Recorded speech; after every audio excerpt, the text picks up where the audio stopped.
So I'm thrilled to kick things off. I will be introducing our panelists. We have Andrew Grauer, the founder and CEO of Course Hero, Jessie Woolley-Wilson, president and CEO of DreamBox Learning, Chip Paucek, co-founder and CEO of 2U, and Brian Napack, president and chief executive officer of John Wiley & Sons. I'll be turning things over to our moderator, Romy Newman. She is the president and co-founder of Fairygodboss. So here to discuss purpose and profit, please welcome our first panel.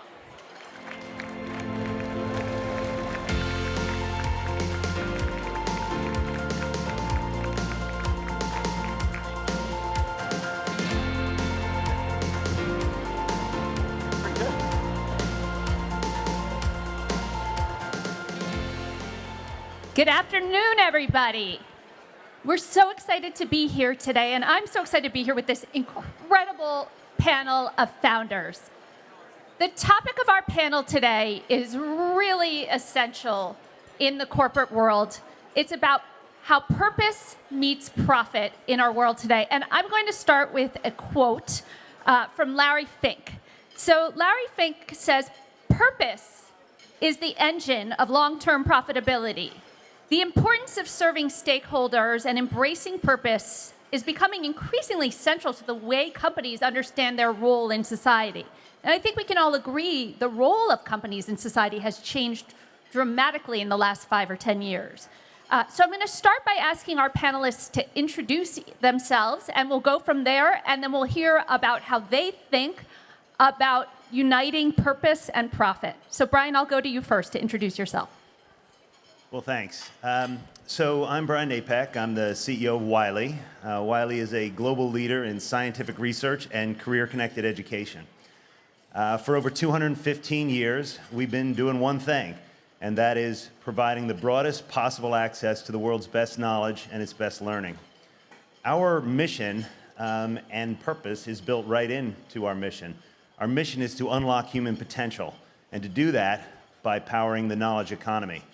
And so the way we do that is through a wide variety of portfolio of products and services that help scientists to develop and to disseminate the great discoveries of the world, by helping learners and workers to achieve their goals, their career goals, their personal goals through education, and by helping companies to find and develop and retain the talent they need to succeed in a very competitive world. So that's who we are. Fantastic. Jessie. Why did I have to follow you, Brian? So I run DreamBox Learning, and DreamBox started as an adaptive math company in 2006, and recently we entered into a literacy market. And so when people ask me, what is DreamBox, they typically think about math or literacy, but what I would say more fundamentally is that we are a company that tries to leverage technology to inspire a lifelong love of learning. And we think that there's a place for technology in learning that's different than the live instructor, but we think that the live instructor still is very, very important. So I would say we're an adaptive learning company that helps kids and increasingly older students learn because it's engaging, personalized, and effective. Excellent. Andrew. I'm Andrew Grauer, and I'm CEO and co-founder at Course Hero. And we've been building Course Hero for about 15 years now. And our mission is to help students learn and graduate confident and prepared. And when we started in 2006, it was a small website, and basically we were trying to provide students in a specific school with course-specific resources and study guides and notes and helping students ask questions, and quite small. But as we've grown over the years, we've now gotten to a stage where we're serving about 2.5 billion visits to the platform per year and about 3 million subscribers. And during that journey, it's really grown, I think, because fundamentally, and I think it's really lucky, that we started with actual student needs. And I think lucky enough just having the empathy of that anxiety and awkwardness of trying to get help stuck on a homework problem, stuck prepping for a test. And how do you really understand the context, the needs, the problems of students, of teachers? What are the different possible solutions, technologies, infrastructures? Basically, if we continue to ask ourselves that question and then engage with answering, how do we help students? How do we help teachers? I think if we can keep that up, that's the really most important part of whether Course Hero continues to succeed or not. One of the journeys of the company has also been to expand serving different types of students and teachers in different subjects. So over the last 2 years, we've grown to be a platform that includes Course Hero and Cliff's Notes and Quillbot and Scribber and Symbol Lab, going deeper into reading, writing, and math. So excited to be here. Great. Chip? Hey, everybody. Chip Paucek, co-founder and CEO of 2U, the parent company of edX. I started the company with a small team 14 years ago, so you beat me by a year. And Brian, I think we're going to arm wrestle as to who's unlocking more human potential. Let's do it. That's at 3 p.m. We partner with great universities and corporate partners to offer what we think is the world's best online ed. And today, the sort of most comprehensive, free-to-degree online education platform in the world. And, very psyched to be here. Last day of GSV, everybody, right? In person. How about that? All right, so Brian, I'm going to go back to you to talk about this intersection of purpose and profit. You talked about all the ways that Wiley, for hundreds of years, and especially now, is purpose-driven. But does that drive profitability? Does that drive financial success? And how do the two dovetail, and how do they work against each other? Yeah, it's actually a super easy question to answer, and I'm sure my 3 panelists, who all are friends of mine, and I know they're driven by the same thing, which is we're all mission driven. And when you have a mission that is about changing the world, it is a superpower. That superpower motivates you to get up in the morning. It motivates you to create the best possible products. It motivates you to deliver those products, make sure they're supported, and ultimately have impact and have outcomes. And in the businesses that we're in, that translates into true impact. When you deliver true impact, you deliver great value to the customer. And that's what we're doing, right? To the extent that we are innovating, the extent that we are addressing the skill gaps that exist in the world, the extent to which we are helping new knowledge come to life and get used, is the extent to which the world will reward us. So literally, it's a superpower that not only motivates our people, but in our cases, it winds up with better products that deliver better value, greater accessibility, faster learning experiences to develop skills that you can apply to greater effect in your career. You get rewarded for it. It takes care of itself. Love it. Self-sustaining. Andrew, have you found the same thing? Does your mission help make you a more financially successful company? I think just if you start definitionally with mission, effectively it's synonymous with purpose, and purpose is synonymous with mission. So that gives you a reason to exist. And if you are in the education space, effectively, what's really nice about that is it's more connected to the core of the way that the company operates, in the context that a vision and a mission and values and strategy are basically integrated choices related to each other. And so if you're helping people try to learn more, better, faster, more affordably, and that is actually linked to something that students want or teachers need or schools need, it's really nicely linked between the social purpose and the business.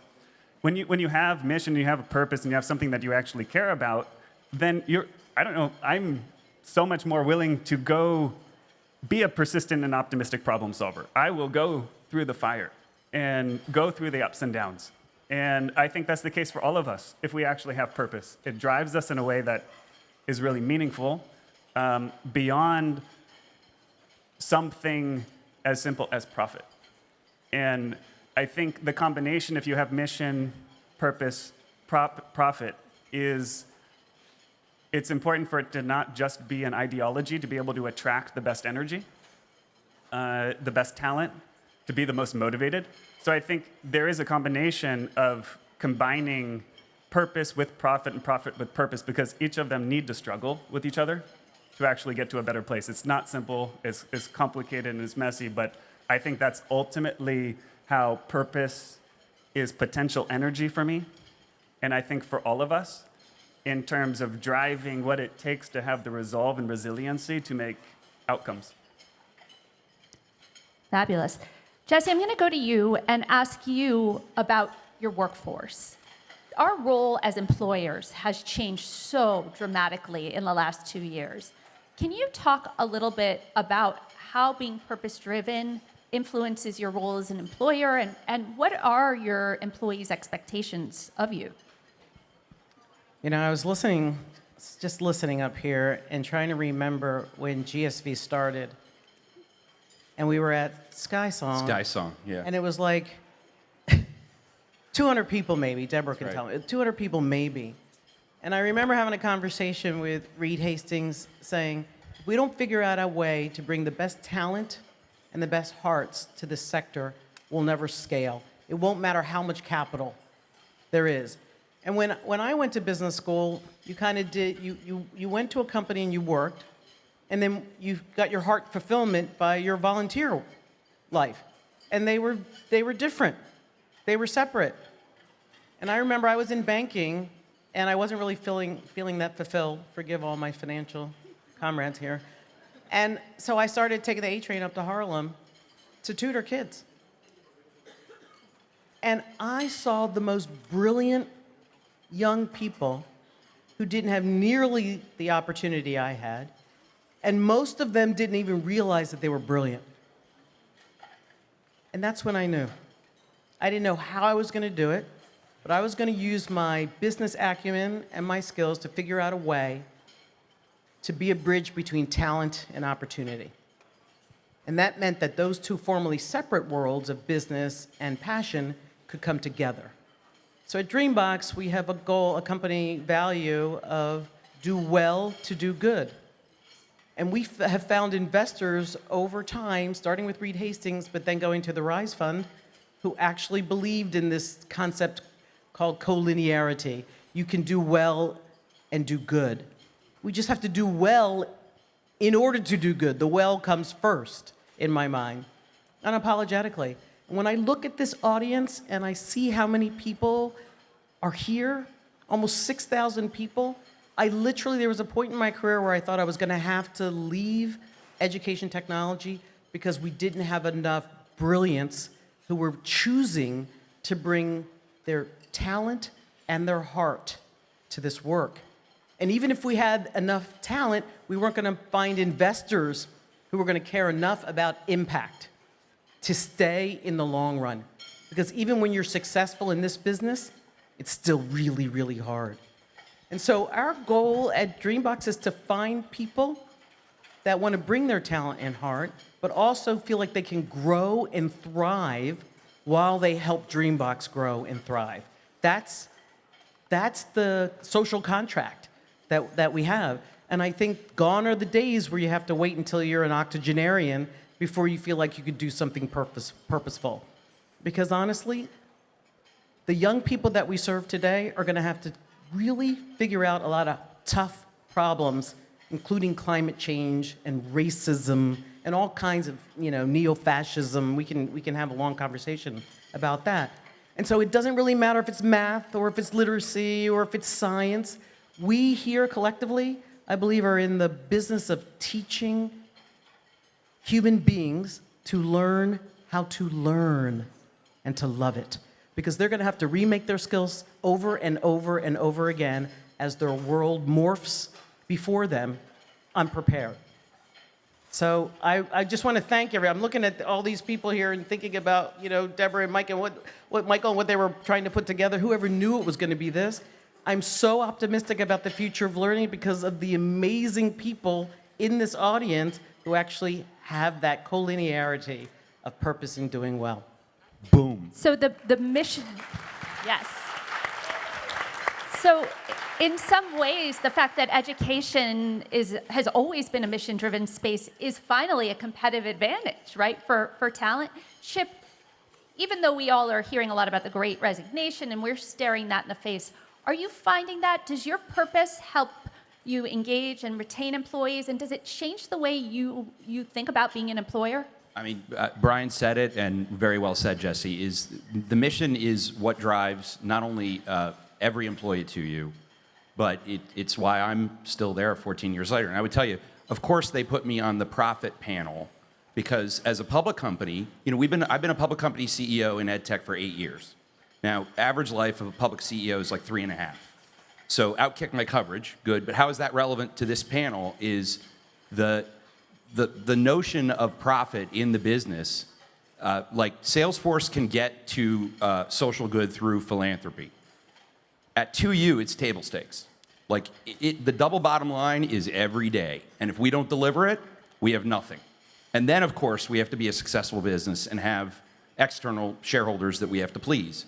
And, you know, that's complicated. And the reality is, every single day at 2U, the reason our 4,000 people come in is the mission orientation of the company, period, end of story. And so, as an employer, of course, it is, if you look at, you know, we're obsessed with data, and when we survey the employees, it so out-indexes the next category of compensation that it's not close. It is why people work at the company.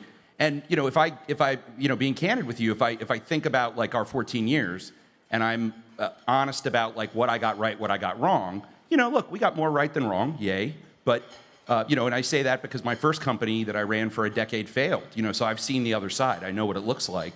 This is much more fun, by the way. But, you know, we didn't elevate the 2U brand in a meaningful fashion, which is why the edX acquisition is so critical for the company. And so just one example, we just passed 16 million hours of clinical time. What does that mean? We're putting people in 60,000 agencies around the world to go in and deal with somebody who's returning from the war with PTSD or lost everything in a fire or is addicted to meth. 16 million hours. That's us. That's 2U. Delivering babies, you know, the Georgetown midwifery program. You don't want to go to the midwife, deliver the virtual baby. So, like, we have to put you in to a clinic to do it. And no one ever knows it's 2U. So the interesting thing is the only time people associate 2U with anything is TWOU, the ticker. And that's complicated because ultimately the business is built on delivering high quality outcomes, period, end of story. It's all that matters. I'll put this to the whole panel and see who wants to address it. In your roles, you're managing the needs of many different stakeholders with many different ideas about what purpose is and how it is valued in relationship to profit. How do you balance those needs and those stakeholders? Brian? I'm happy to start. Look, as a public company CEO, it is commonly thought that a public company CEO serves their shareholders and that's all they are interested in doing.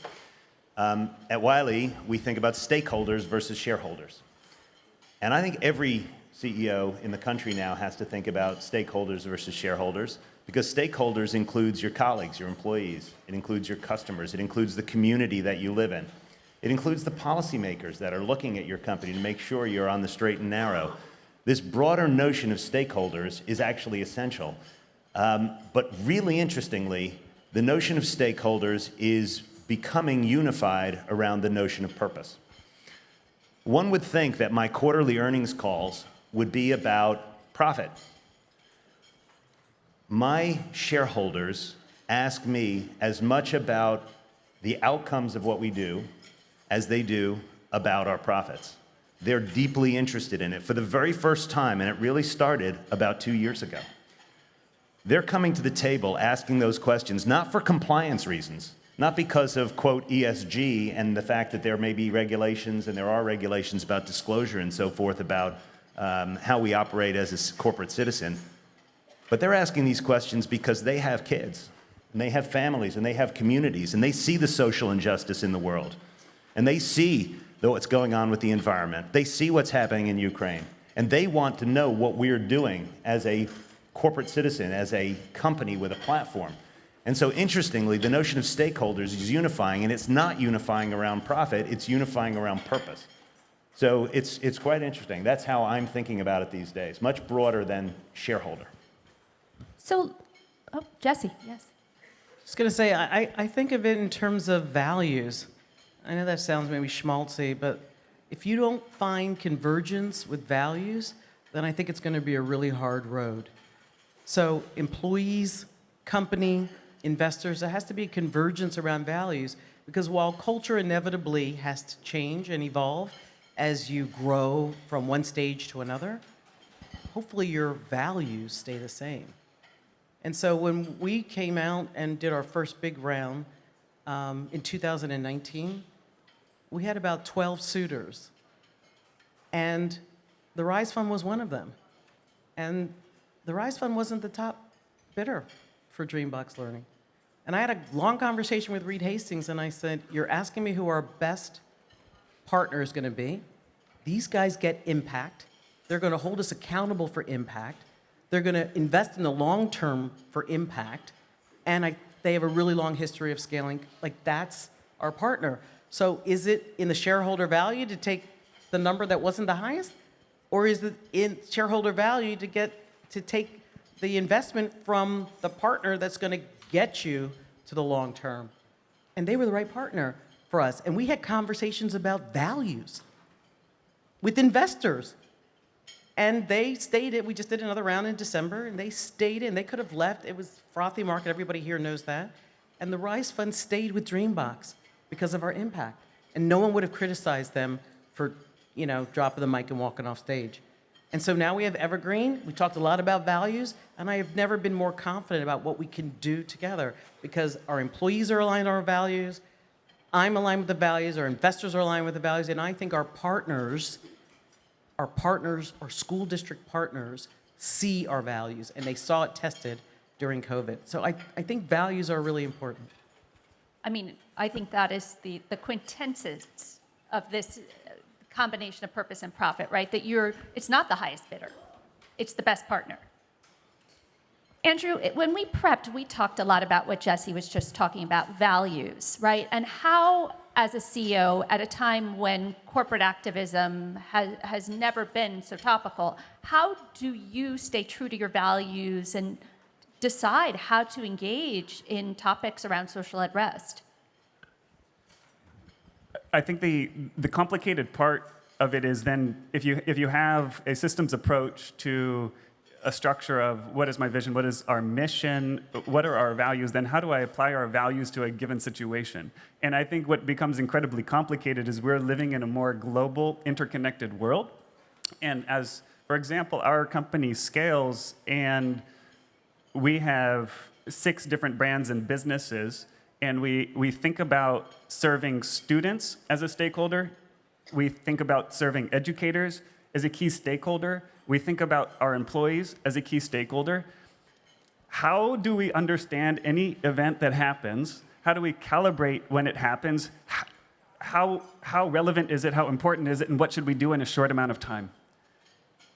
And how do you process that information in the context of past events that have happened, this set of events, and future events? And how do I make a decision that feels thoughtful and equitable in a context that is going to be highly qualitative, and you're going to make subjective decisions? And we're talking about, you could be talking about the events of George Floyd. You could be talking about the events of COVID and lockdown. We could be talking about the events of Ukraine. And how does that impact, and what should we do? So first and foremost, if we were to have a bias, we're going to have a bias to view this through the lens of stakeholders, students, educators, and employees, and then choose from there. And we end up, for example, having a number of different partners. When, just as one specific example, when, I guess 2 years ago, lockdown happened for everybody, within a period of 1 to 2 weeks, students had to go completely remote. Teachers had to go completely remote. 70% of teachers had never even taught online completely before. What are we going to do? And so that became a problem statement. It became the impetus for us to understand, okay, what does that mean and what would be helpful and how do we engage and talk to actual students and educators and then define programs. We worked with a number of amazing partners, ultimately to get about $1 million of grants to students, understanding they didn't even have basic needs. You know, Course Hero could be helping with resources and tools to help you in your classes, but this was more fundamental. It was actually, when talking to the students, the most valuable thing would be, I don't have access to internet, I don't have access to transportation or food, very basic necessities to even have in the first place before I can actually get studying done. And that informed, okay, how do we work with partners to do this as fast as possible in an effective way? And so that would be one way to think about this. And then really, again, the complicated part is how do you not just have it be a one-time thing? How do you get comfortable about the right and sustainable way to do this over a longer time horizon? Absolutely. Chip, as a public company CEO, what do you think your role is in terms of corporate activism? Well, I mean, there's certainly no manual, right, when you get the job. It's complicated, and I think Jessie nailed it, where aligning what you're doing to your values. So just a recent example that we just dealt with is we had to figure out what to do with our 5 Russian universities on edX, and we removed them. And now Ukraine is using Open edX as their national platform, which, you know, that as both an employer and as a person, like, that's motivating to me, not just to my employees. But it's all very complicated. So I think you just have to do your best as a leader to align whatever is happening real time to your values, and you don't always get it right. Like, we don't always get it right. We do our best. We get together as a team. We strategize about whatever it is we're dealing with. And by definition, I mean, what does end up at our desks, most of my day is the complicated stuff, right? Not the uncomplicated stuff. But at the end of the day, it's really about, you know, as Brian said, unlocking human potential. Like, that is what we do. And so keeping yourself centered on that North Star of, you know, eliminating the back row in higher education. I mean, I'm still today very proud of that tagline. Like, I love it, and it's true. You know, I mean, you empower people, and that's what this company does. So sort of keeping yourself aligned on that as a public company, you know, I mean, it's pretty lonely for the last decade out there in the old ed tech public company land, right? There haven't been many of us. Now there's more, and I think it's really critical for this space that now others are going to the public markets, because for the maturity of the industry, like, to Jessie's point, like, the fact that there are 5,700 people here, credit to Deb Quazzo and Mike Moe, the industry needs more companies going down that path, but it certainly creates complexity, and, you know, you don't get everything right. I feel very centered today, 14 years later, on this notion of eliminating the back row in higher education. Like, that is why I still do this. That and the people are oriented on that mission, and so it is this, you know, this wonderful sort of internal flywheel. But So a question for the whole panel is, of course, we all want to live our values and make positive impact, but we also live in a world of constraints and financial constraints, right?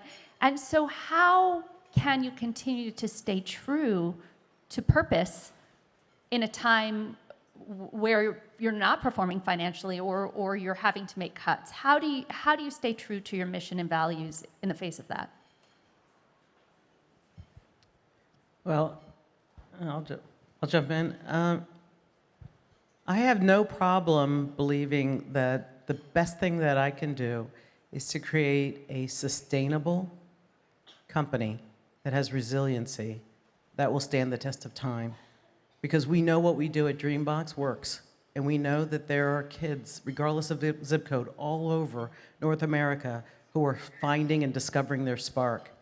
The best thing we can do is to make sure we stay in business so that we can serve more kids and serve more teachers. And if that means there are hard choices about doing less or tightening belts or whatever the context might require, I have absolutely no problem in doing that. I'm committed to this company because it works. I mean, I was just thinking, most of us up here have been in our roles for a long time, in the business for a long time, and even in our roles for a long time. And I think that means you've seen those ups and downs that you're talking about. As long as you're transparent and you define clearly what success is, when you have to take actions like that, belt tightening, your team is ready for that because now they know it's consistent with your values. I think sometimes we underestimate. Just assume people are smart and they know what the risks are, and just tell them why you do. Give them the rationale of what you do. And sometimes when you do that, you'll find that awesome people accept that, and then they come back. They boomerang back because they want to be at a company with leadership that they admire. They want to know what you care about. And I think we're going to be tested more. Right now, legislatively, what's happening in Florida and other places where they're going to demand publishers change their content is going to test company values at scale. We're all going to be tested. Chip. You know, I just don't think it's almost impossible to envision the notion of running to you where it's not simply about the outcome first. And it's not to say we're a public company, and obviously I love your comment, Brian, about your shareholders. I'd like to meet more of them. So the fact is, you can't just focus on profit. In our business, it will not be sustainable, to your point. And interestingly, I think on the 2U side, what's also notable is that also applies to the entire ecosystem. The university partner not only has to be sustainable, but it has to be a positive outcome and a positive business. The student has to drive a positive outcome. We spend so much more time internally at 2U talking about how to bring the cost down than we do at all talking about the profit orientation of the business. And it's selfishly good for the company. It's not just good for the world because we pay the conversion costs, and these are not inelastic goods. As price goes up, demand comes down, and we unilaterally pay for that. So this notion of driving social good through the business, it's basically all of 2U. One example, our largest degree program, people think of us as, way back in the day, the expensive degree guys. And yes, we have all kinds of different programs, very big portfolio. Our largest degree program is with the London School of Economics and University of London. 3 years, get your Bachelor of Economics, and it's $26,000 for the entire degree. That's our largest program. So driving that sort of value prop is all about the combination of building a sustainable business, to your point, Jessie. And I think we should all be proud of that. I think the notion of, this conference, there's not enough discussion in our space. You think about how big education is as a percent of GDP and how few public companies there are. Compare that to any other space, or how few really big companies there are. We all need it. This ecosystem needs to drive more investment into education to impact that bottom line. Andrew. Jessie, I like how you talked about what's happened even to this conference and the people who are coming here and what you care about. I think something that I love is thinking about how much time it takes really to create meaningful amount of value. And just like this event has grown from 200 people to 500 to 1,000 to 3,000 to 5,000 people over more than a decade, what I've loved seeing and something that we've been working on at Course Hero over the last few years is seeing the explosion in the number of people who are choosing to build in education and actually build companies that are really making an impact and getting to scale. And it takes a huge amount of passion to start and choose to do something and actually get to a meaningful level of success. And so when we're making 5 acquisitions over the last 2 years, an incredibly important part of the process is figuring out if there is an alignment of values and mission alignment to figure out, can we build together? And part of it is, the reality is there is such a massive opportunity, yet it is so diverse and fragmented in the needs and therefore also the approaches. This is something that did not exist 5, 10, 15 years ago.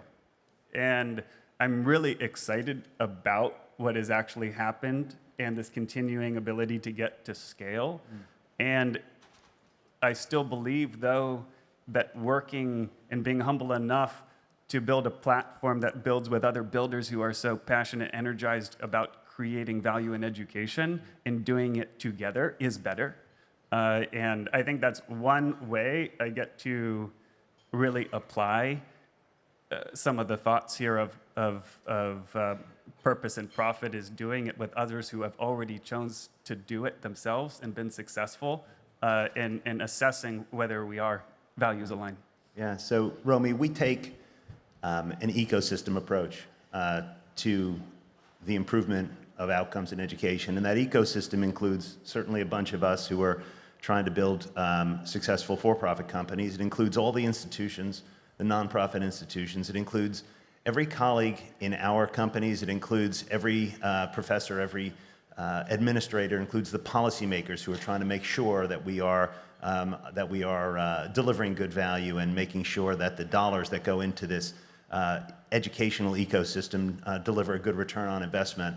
That ecosystem approach centered around this mission, which we all share, is what keeps us all on the straight and narrow. It's what makes it easy to take positions on complicated things. No, it's not easy. Andrew described it very eloquently. It's really hard. It's not always clear what's right. But if we all recognize that we in this room, and everybody outside this room who is devoted to the young children, to the post-secondary students, to the working adults, to the single mother at home trying to get a little bit more education and a degree so she can get a better job, so she can drop one of her 2 jobs, so she can spend more time with her family, that all of us are devoted to that single thing, means that ecosystem has to work together, and it has to be in balance. If it gets out of balance, if price is too high and outcomes are too low, we will be put out of business. If, on the other hand, price is reasonable and outcomes are high and education is accessible to all who want it and need it, then we're all achieving our goals. The system will be successful, and therefore each player in the system will be successful.